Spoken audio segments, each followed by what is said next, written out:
¿Qué tal? Estamos nuevamente con el profesor Ricardo León Pastor, uno de los expertos más importantes en argumentación y razonamiento jurídico. Y queremos en esta sesión hablar de lenguaje, hablar de lo que estamos haciendo en nuestra comunicación institucional, no solo dentro de este proceso, sino a partir de este proceso. Ricardo, ¿cómo estás? ¿Qué tal? Hola, buen día César, un gusto estar nuevamente contigo. Al contrario, muchas gracias por aceptar esta invitación.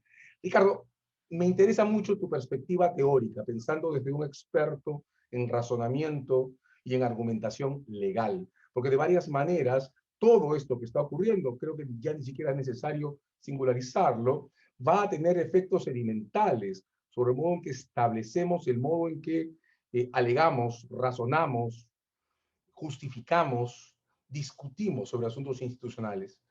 ¿Qué ves desde tu punto de vista en todo este proceso? César, gracias por la invitación nuevamente. Debo decir dos cosas. Antes que nada, lo primero es que no tengo ninguna preferencia específica por ninguno de los candidatos en competencia, ni por el señor Castillo ni la señora Fujimori, por un lado. Y por otro, que no soy especialista en materia electoral, así que tú me has convocado para una conversación desde el punto de vista argumentativo y encantado.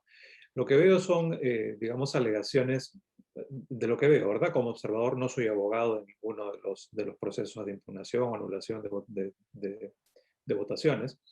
En consecuencia, no he tenido acceso a los expedientes. Estoy hablando como un observador.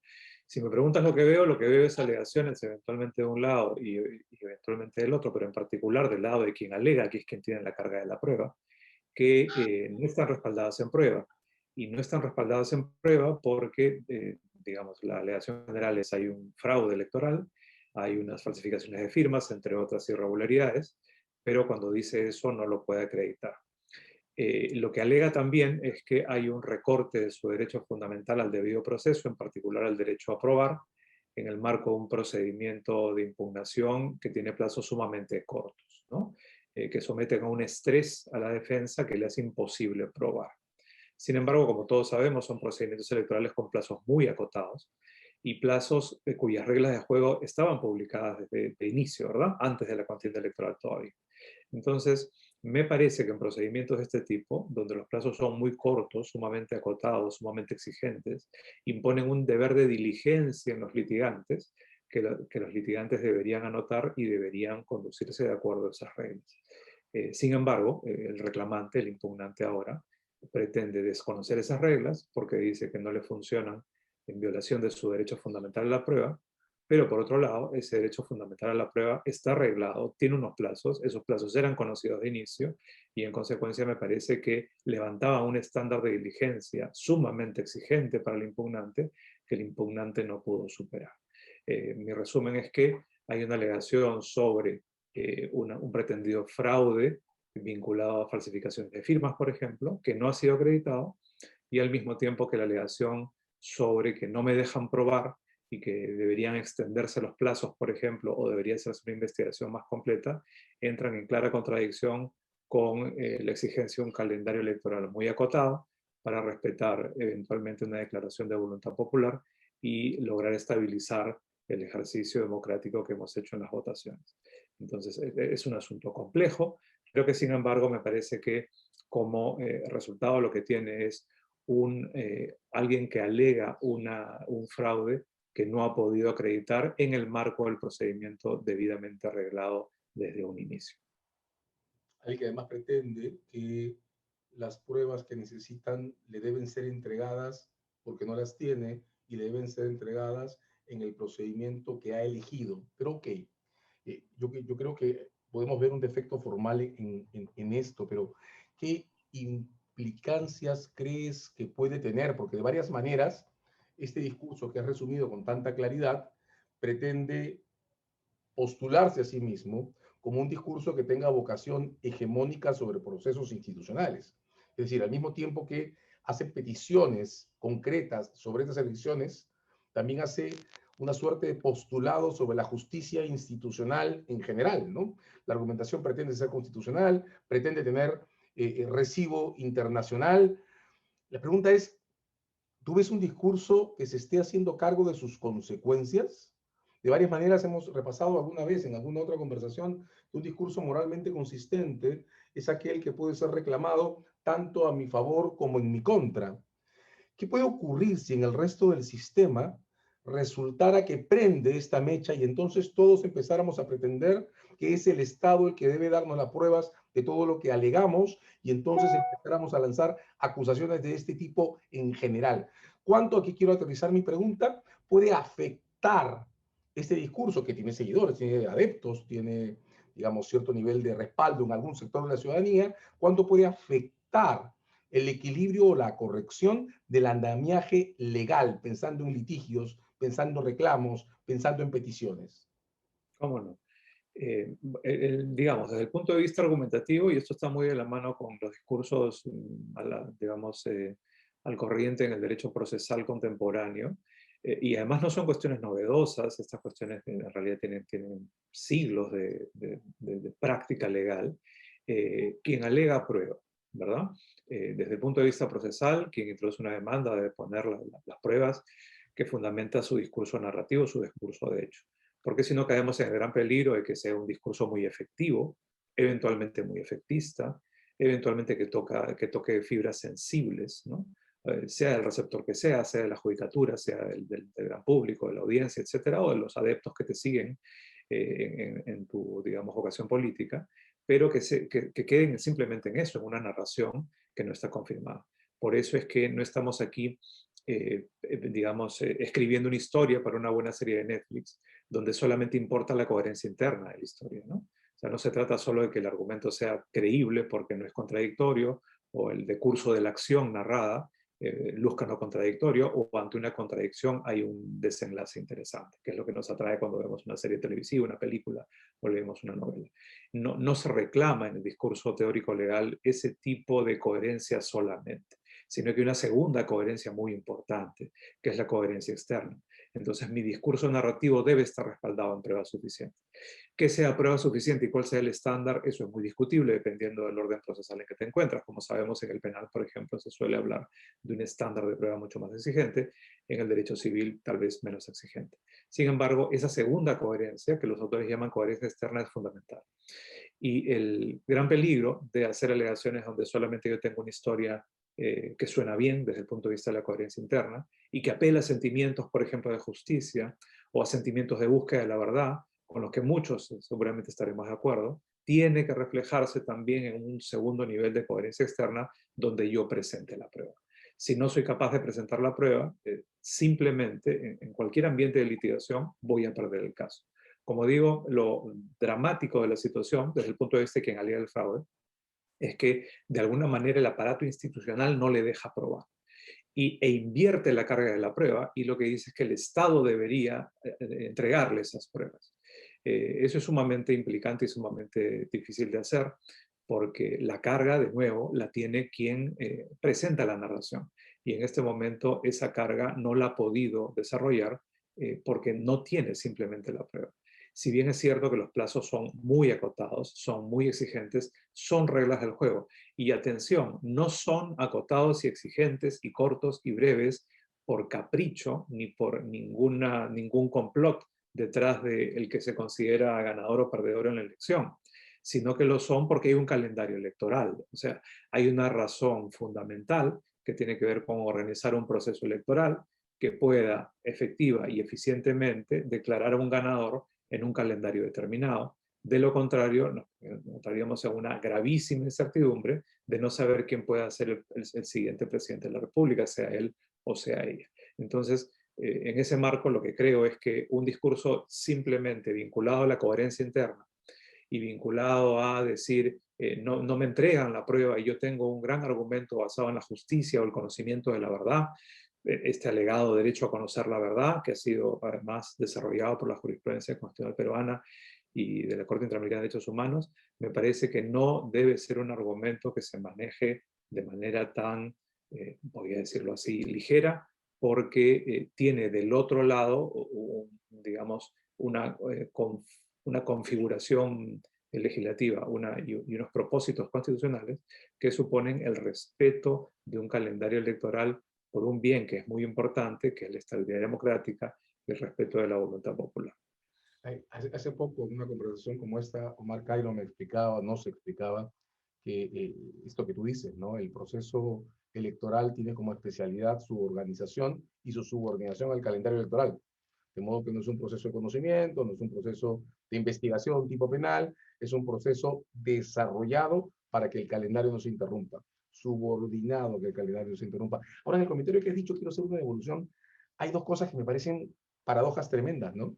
Este proceso subordinado al calendario electoral es el proceso definido por la Constitución del 93, que este sector que está promoviendo estas alegaciones dice que defiende, pero lo que están defendiendo es un procedimiento de otro tipo, más bien de instrucción, con investigación, con reserva de cédulas y recuento, que tendría que implicar un calendario electoral diferente, más al estilo americano, con elecciones 6 u 8 meses antes de la investidura.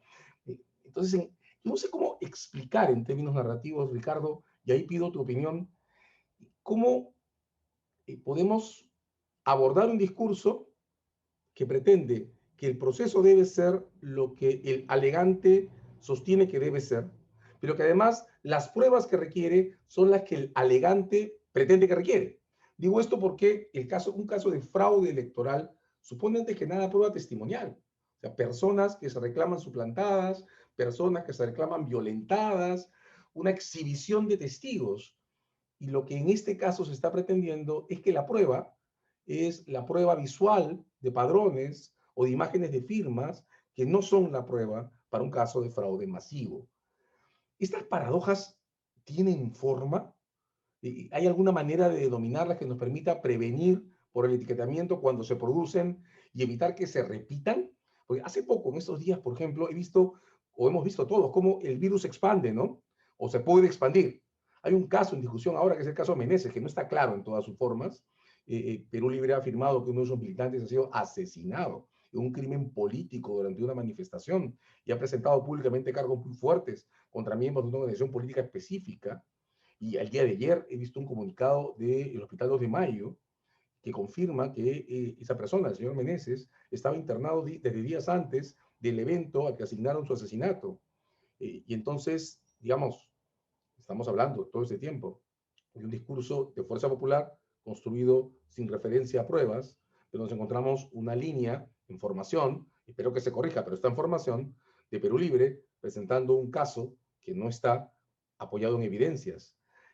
Ahí es donde creo que está la gran paradoja. ¿Tú encuentras, Ricardo, que esto que estamos llamando la carga de la prueba, el deber de probar, es entonces un fundamento moral de la consistencia del recurso legal o del discurso legal en general?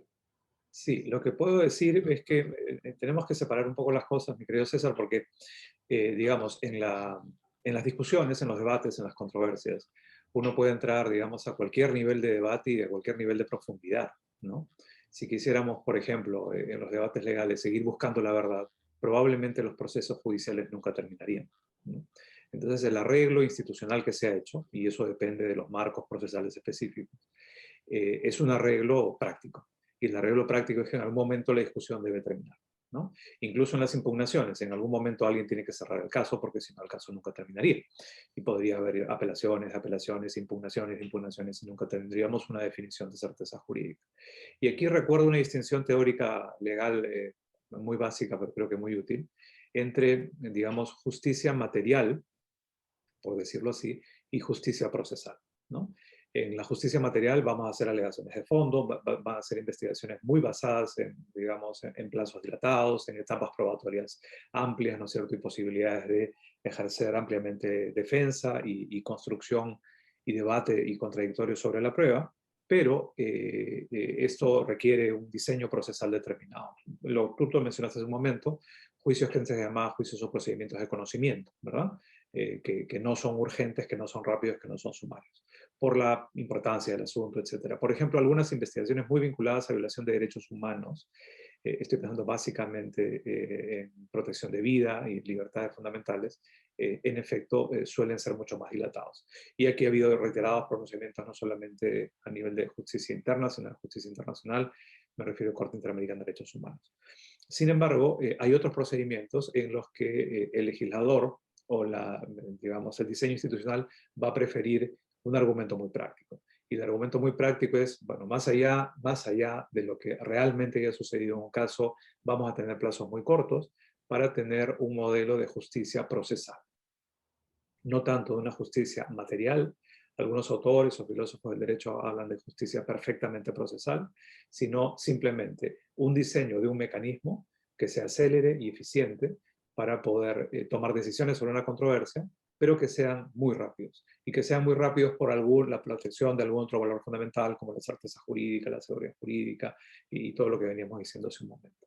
Lo que ha sucedido en el diseño electoral peruano, y creo que esto no es nuevo además, me parece que los especialistas podrán informarnos respecto a la tradición del procedimiento, el proceso electoral peruano, es que los plazos siempre se han definido de manera sumamente acotada.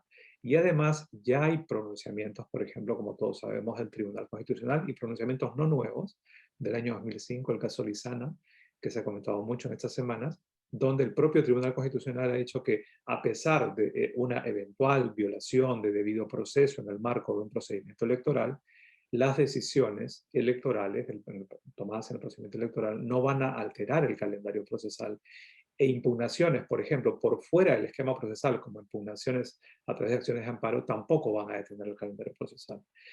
Con lo cual, creo que la discusión en el Perú en este momento está definida. Desde el punto de vista internacional, Corte Interamericana de Derechos Humanos, estaba revisando un poquito jurisprudencia antes de esta conversación. Lo que encontré fue un caso del año 2018, que es un caso, digamos, con alguna vecindad con el nuestro, es el caso de la señora San Miguel contra Venezuela.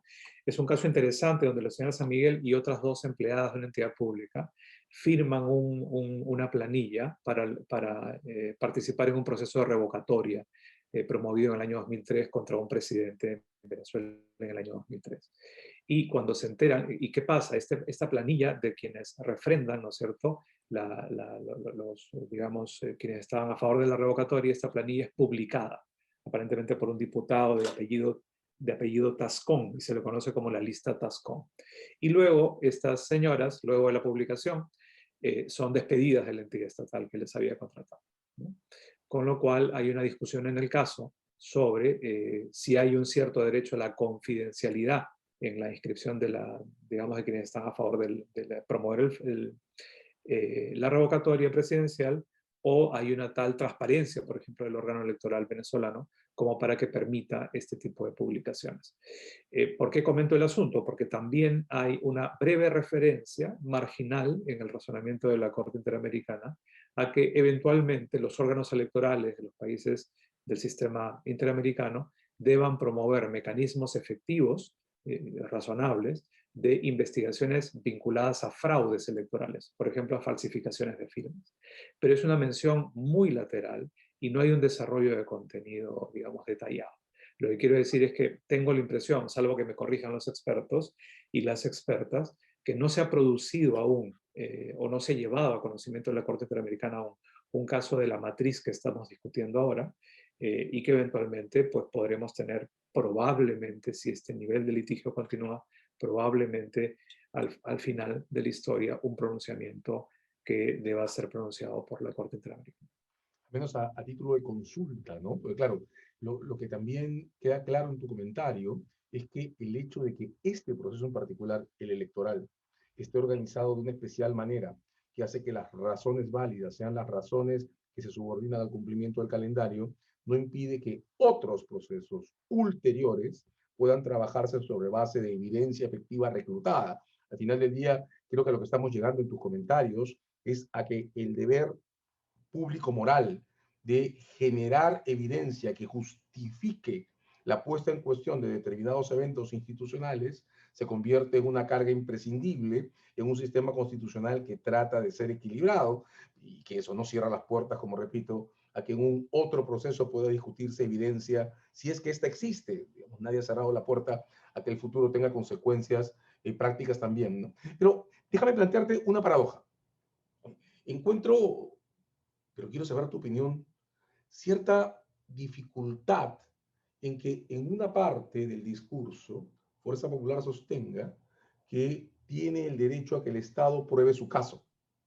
Y en la otra parte del discurso, cuando hablamos del caso de Keiko Fujimori, la defensa de Keiko Fujimori, creo yo que con razón, de hecho, de eso discutíamos en el ambiente penal, exija que la Fiscalía pruebe en contra de Keiko que ella tenía el deber de conocer que Odebrecht clavaba activos o que ella efectivamente recibió fondos de Odebrecht con un estándar de prueba alto. ¿Cómo compatibilizamos un discurso que al mismo tiempo pretende confirmarse desenganchado de evidencia, pero que al mismo, en otra cara de la moneda, más bien reclama evidencia del otro, o en este caso es Pérez Gómez, de modo que es el otro, para poder darle seriedad a las alegaciones? ¿Es una paradoja esto? ¿Es una contradicción? Bueno, probablemente los abogados de la señora Fujimori dirán que no, porque son dos procedimientos enteramente diferentes, ¿no? Y eventualmente uno es un procedimiento, digamos, electoral, donde participa un partido político, y el otro es una imputación personal contra una persona individual. Pero más allá de eso, lo que me parece claro es que aquí hay dos reglas de argumentación que tienen que ser seguidas, ¿no? La primera ya la hemos mencionado: quien alega debe probar. Quien hace un argumento tiene a cargo sustentarlo. Eso lo dicen todos los autores en argumentación jurídica.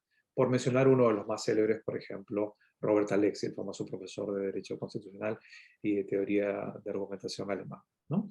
Por citar solo uno, que es, digamos, sus enseñanzas son hoy día un estándar en la teoría legal.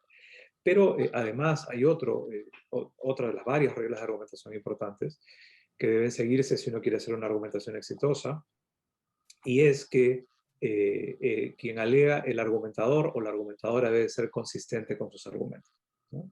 Entonces, no suena consistente, mi querido César, que un procedimiento se alegue de una manera, esto es que la carga de la prueba la tiene quien formula la imputación penal, ¿no? Y por otro lado, cuando me toca a mí demostrar, me toca a mí desarrollar la prueba y me toca a mí finalmente probar, diga que pues no tengo la prueba, ¿no? Porque me la han quitado, o porque no me han dado el tiempo suficiente, o porque la tiene otro, o lo que fuera. Y esto también está muy vinculado, de nuevo, al ambiente o al contexto procesal. Porque, como sabes perfectamente, en procedimientos regulares, estándares, dilatados, con fase probatoria amplia, yo puedo muy válidamente decir, como argumentador, mi argumento digamos, se fundamenta en tal prueba, pero, señor juez, no tengo la prueba. La prueba la tiene la parte contraria, entonces le exijo una exhibición y el juez tendrá que tomar sus decisiones respecto efectivamente a quién tiene dominio sobre la prueba para poder tomar decisiones razonables. Este no es el caso, porque no tengo una fase probatoria que me permita, por ejemplo, solicitar exhibiciones, porque si simplemente solicito una exhibición, se vencen mis 2 o 3 días que tenga yo para organizar mi caso. Y a lo que voy es a que hay otra regla de argumentación que es muy importante, y no solamente quien afirma debe probar, y quien argumenta no se debe contradecir, ¿no es cierto?, sino que debe ser consistente con sus propias afirmaciones, sino que quien argumenta en un ambiente determinado. O sea, la argumentación no es solamente teórica, filosófica, etcétera, sino que hay contextos y ambientes de argumentación. Por ejemplo, hay un ambiente de argumentación moral, hay un ambiente de argumentación periodística, hay un ambiente de argumentación en concursos y debates universitarios, pero hay un ambiente de argumentación en materia legal y hay subambientes de argumentación. Y si yo voy a entrar a argumentar en un ambiente concreto, yo debo asumir seriamente las reglas de esa argumentación. Y esas reglas están normalmente descritas, algunas de ellas, en unos requisitos procedimentales. Entonces, si, en resumen, y volviendo a lo que decía hace un momento, yo acepto participar en un procedimiento, el procedimiento electoral, debo hacerme cargo de todas las reglas de ese procedimiento electoral que no objeté de inicio. Cuestión diferente ha sido que las haya objetado o que objetándolas no participe en el procedimiento. Pero yo no objeté y yo participé. En consecuencia, debo actuar de buena fe en el procedimiento. Y esa buena fe va a suponer no cuestionar después lo que pude cuestionar antes. De varias maneras, entonces, estamos hablando de consistencia, estamos hablando de cargas que tienen niveles morales, estamos hablando de discursos que pueden tener un efecto multiplicador del sistema si no lo atajamos a tiempo. Y ahora, una opinión final tuya, Ricardo, porque son varias narrativas en construcción en estos procesos, las narrativas de las partes, pero también las narrativas de los tribunales. En este caso el tribunal de referencia es el Jurado Nacional de Elecciones.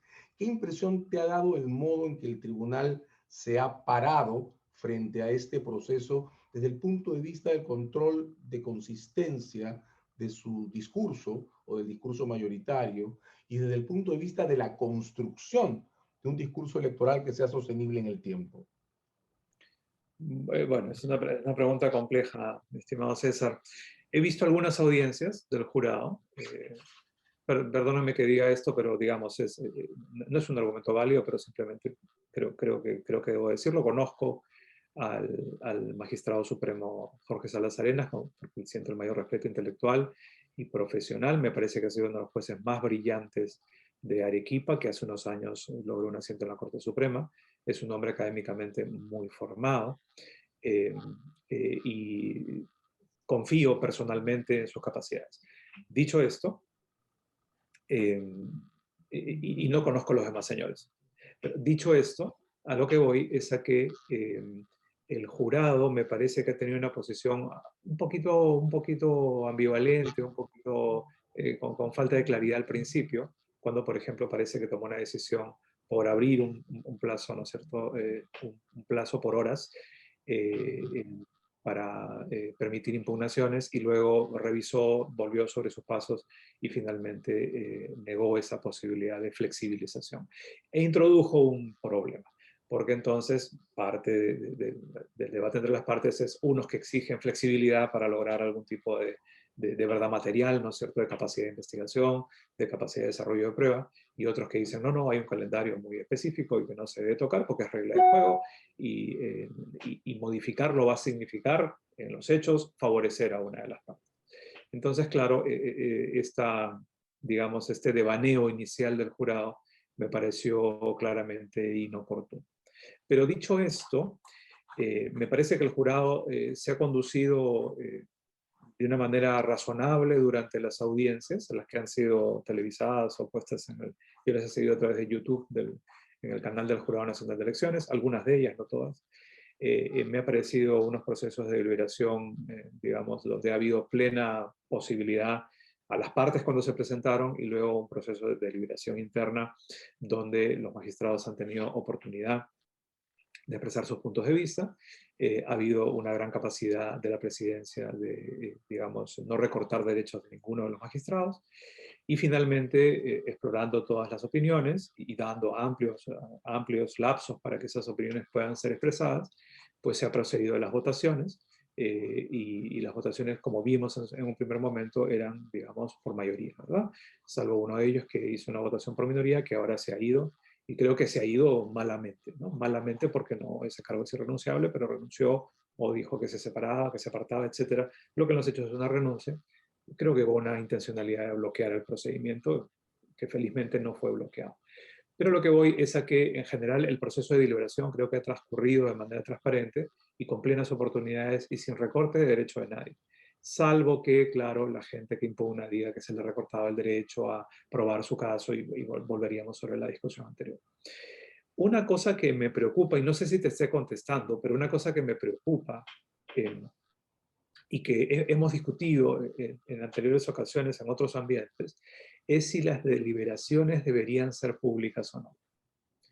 Porque, que es una gran discusión en materia penal también, ¿no es cierto? Y es una gran discusión vinculada a los jurados, por ejemplo, a los jurados a la norteamericana, y a tribunales en América Latina. ¿Por qué? Porque la deliberación, que a mucha gente le parece muy bien que sea transparente, ¿no es cierto? No hay nada que ocultar, todo bajo la luz del sol, bajo el reflector de los reflectores y las cámaras, de alguna manera recorta la libertad del argumentador cuando está, no cuando está, no cuando está justificando su decisión, sino cuando está construyendo su proceso mental para llegar a una decisión. Y lo curioso es que en órganos colegiados ese proceso es colectivo. Y en esos procesos colectivos hay muchas idas y vueltas, ¿no? Porque es así, porque el razonamiento colectivo es de esa manera. Si tú y yo formáramos un tribunal con una tercera colega, no tendríamos por qué ver el caso igual. Muy probablemente lo veríamos de manera diferente. Sin embargo, de nuestro diálogo y de nuestra pequeña, voy a decirlo así, ojalá que se entienda, negociación argumentativa, donde no hay nada malo ni oculto, sino hay puntos de vista diferentes, podremos concordar en alguna mirada común en algunos aspectos y probablemente en otros no, y sean razonamientos diferentes. Sin embargo, el arte de la deliberación colectiva supone sacrificar algunos puntos de vista en favor de una visión más comunitaria y más unitaria de la decisión. Y es un arte. Y eso normalmente está en la carga de quien dirige, quien lidera el tribunal o lidera la corte.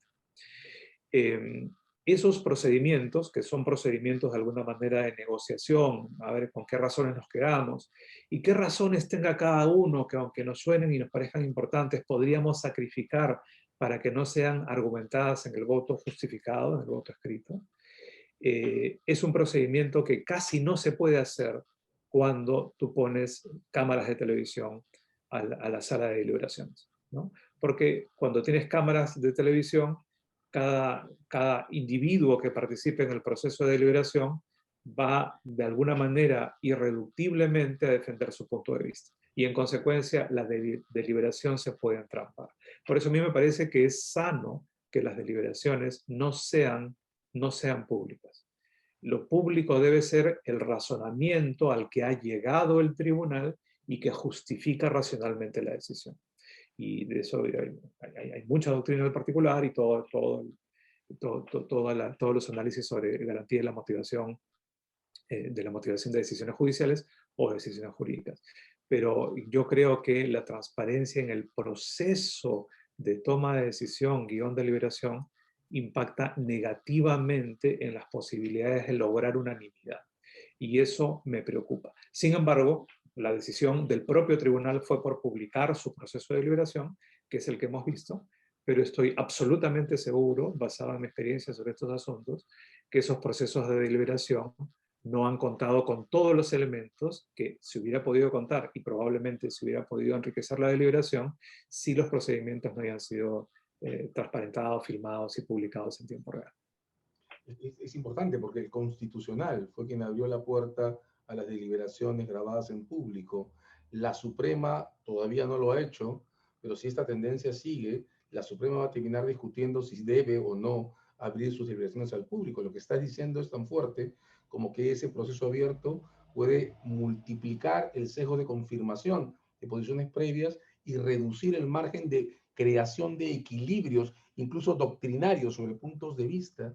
Llama mucho entonces tu comentario a poner sobre la mesa en serio la discusión sobre la expansión de lo público hasta lo público deliberativo, ¿no? Lo público en la construcción del argumento. Ahora, un poco para cerrar esta conversación, Ricardo, siempre es impactante hablar contigo de estas cosas. Te pido un comentario final. Temo, lo digo en tono personal, que en este instante se está poniendo en evidencia que cuestiones en las que tú trabajas, como la consistencia interna y externa del lenguaje legal y los procesos de construcción de equilibrios en la argumentación y la justificación de decisiones, no están alcanzando en nuestro entorno institucional para contener impulsos no suficientemente equilibrados. Estoy pensando, por ejemplo, en un jurado de elecciones que hace todo este esfuerzo, que podría tener alguna ambigüedad en el punto que marca sobre las deliberaciones, por equilibrar sus decisiones, incluso por reconocer errores en el incidente que contaste de la ampliación no justificada del plazo, y que luego se expresan en escenas en las que un juez, un magistrado, avisa que debe abandonar la sala porque hay un grupo de manifestantes acosando la puerta de su casa. Y entonces deja la deliberación para proteger a su familia. Al mismo tiempo, otro grupo de manifestantes provoca tal nivel de acoso sobre la casa de un fiscal, Pérez Gómez, que hay un pedido de acciones de protección en la Comisión Interamericana de Derechos Humanos. Y Jorge Salas, a quien, como tú también conozco hace muchos años y comparto tu impresión sobre el enorme respeto a una trayectoria forjada a pulso, ha resistido todo este tiempo en medio de una campaña sostenida de acoso a su casa, que se trasladó luego a la casa del señor Corbeto, jefe de la ONP, sin que se haya registrado una acción institucional fuerte. Bueno, si hay una investigación fiscal abierta cuando esto se expandió la campaña anticaviar hace algunas semanas, pero sin que el discurso haya podido estabilizar estas explosiones de violencia. ¿A qué te lleva, Ricardo, esta especie de situación mezclada de narrativas construidas, algunas con efectos de congruencia, narrativas institucionales que intentan defenderse a sí mismas y un entorno social que está, temo, en camino o en riesgo de desbordarse hacia la violencia física directa? Yo lo veo con igual preocupación, mi querido César, porque nos ha tomado mucho en el mundo, por lo menos más de 200 años, evolucionar digamos, de sistemas de toma de decisiones donde la justicia era popular, entendida justicia popular como una justicia del sentimiento, ¿no es cierto?, de la tribu, de la mera impresión y de la condena, por decirlo así, fácil o por la mayoría de la gente que piensa que alguien debe ser condenado a determinado castigo. No, nos ha tomado mucho tiempo para salir de un esquema como ese hacia un esquema de justicia institucional, ¿no es cierto? Para empezar, no puede imponer su voluntad uno de las dos partes en el litigio. ¿Por qué? Porque le parece que es justo lo que está planteando, eliminando el argumento del oponente. En un litigio, en una controversia, el oponente no es un enemigo. Digamos, al oponente hay que tratarlo bien, ¿no? ¿Por qué? Porque la regla básica es tratar con igual consideración y respeto a la parte que discrepa. Creo que esa es la mejor definición digamos, de tolerancia y democracia que podamos lograr, ¿no? Ser capaces de entender el punto de vista del otro, aunque no compartirlo, y eventualmente rebatirlo y discutirlo con brío, con toda la capacidad de la que uno sea capaz, pero no necesariamente eliminarlo desde el punto de vista ni moral ni maltratarlo, porque si hacemos eso, entonces al final del día saldremos ganadores al 100% porque representamos la verdad, representamos la justicia, para algunos representaremos la voluntad divina y la opinión del otro, que ojo, el otro no es un sector absolutamente minoritario, que absolutamente minoritario merecería igualmente consideración y respeto, pero el otro es la otra mitad de la población, ¿verdad? Más o menos, virtualmente, observando los resultados electorales. Entonces, lo que me preocupa mucho es que hayamos perdido enormemente la confianza en la institución, en este caso en la institución electoral, en la institución del país, y mucha gente crea que la justicia de la tribu, esa antigua de la que salimos hace mucho tiempo, es la realmente válida. Y lo que más tristeza me preocupa es que, digamos, no son fenómenos aislados, y las encuestas de opinión desde hace varios años en el Perú, en América Latina, pero en esto somos nosotros, digamos, líderes en América Latina, reflejan que la gente le importa poco las instituciones, tiene poco nivel de confianza en las instituciones. Entonces, claro, si yo tampoco tengo poco nivel de confianza en instituciones, yo voy a confiar solamente en mi punto de vista, el punto de vista de mi amigo, de mi vecino, de mi club, de mi tribu, ¿no? Y vamos a volver pues, a un esquema tribal y no a un esquema, digamos, donde los conflictos sean resueltos por instituciones. Eso es muy preocupante y tiene que ver con crisis de representación política, tiene que ver con falta de participación política de algunos sectores y en particular tiene que ver con falta de educación. Me parece que es un problema complejo que exige soluciones que van a tomar mucho tiempo, como comentábamos en una clase universitaria ayer, pero donde el elemento de la educación en general para todos, para todas, a todo nivel, desde muy pequeñitos, es un elemento bien importante, aunque de lenta maduración, lamentablemente. Curioso, ¿no? Nos habían enseñado en la universidad que el estado de la naturaleza era un constructo teórico de referencia para justificar la legitimidad del contrato y tenemos casi una situación de hecho que nos lleva a pensar si somos lobos y lobas entre nosotros mismos, ¿no? Estamos explorando entonces pistas para entender cuánto puede afectar esto a la construcción o el desarrollo del discurso legal en nuestro medio. Gracias, Ricardo. A ti, César, muchas gracias.